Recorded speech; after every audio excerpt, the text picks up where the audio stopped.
হরে কৃষ্ণ। সুপ্রিয় গৌর ভক্তবৃন্দ, কেমন আছেন সবাই? আশা করি অনেক অনেক ভালো আছেন। তো আজকে ব্লগে আপনাদেরকে আমি ধাম দর্শন করাবো। চলুন আজকে আমরা খিতুড়ি ধাম দর্শন করি এবং খিতুড়ি ধাম সম্পর্কে আপনাদের কিছু তথ্য আমি দিব। তো আমি এবং সঙ্গে আমার আপন কৃষ্ণ দাস এবং বিশ্বজিৎ প্রভু সহ আমরা বগুড়ার শেরপুর থেকে আমরা খিতুড়ি ধামের উদ্দেশ্যে যাত্রা শুরু করেছিলাম।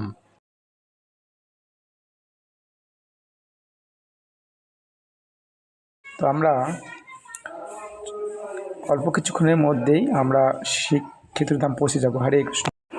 প্রথমে আমি আপনাদেরকে ভজনতলি দর্শন করাবো। তো এখন আমরা ভজনতলির উদ্দেশ্যে আমি এবং বিশ্বজিৎ প্রভু সহ আমরা এখন সেখানে যাচ্ছিলাম। তো তারপরে আপনাদেরকে আমরা প্রেমতলি, ভজনতলি এবং এই যে পদ্মার তীর দেখছেন সেটা আমরা আপনাদেরকে দর্শন করাবো। যে এই পদ্মায় গৌরাঙ্গ মহাপ্রভু নর্তমের জন্য প্রেম গচ্ছিত রেখেছিলেন। হরে কৃষ্ণ। সুপ্রিয় ভক্তবৃন্দ, বলতে বলতে আমরা চলে আসলাম ভজনতলি। তো এটা অত্যন্ত সুন্দর একটা মনোরম পরিবেশ। এই ভজনতলিতেই ঠাকুর মহাশয় এখানে বসে ভজন করতেন।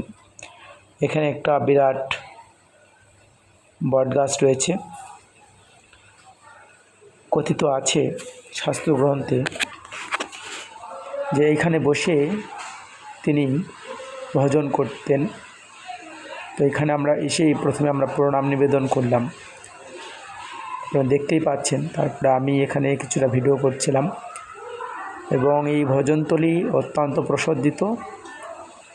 তো এখানে সারা দেশ বিদেশের সমস্ত ভক্তরা এসে এখানে সেই শ্রী নরোত্তম দাস ঠাকুর মহাশয়ের আবির্ভাব তিথি, তিরোভাব তিথিতে এখানে এসে তারা ভজন করেন এবং সুন্দর পরিবেশ। এখানে জপ করলে মনে হয় যেন বৃন্দাবনে বসে জপ করছি, এমনটি মনে হবে। চতুর্দিকে ফসলের মাঠ। শ্রীল ঠাকুর মহাশয় প্রতিদিন এখানে এসে ভজন করতেন আর গ্রন্থ লিখতেন। সুপ্রিয় গৌর ভক্তবৃন্দ, আপনারাও এখানে আসবেন।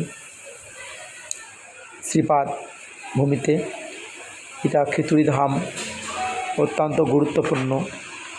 যে ছিল নরোত্তম দাস ঠাকুর মহাশয়, তিনি এখানে ভজন করতেন।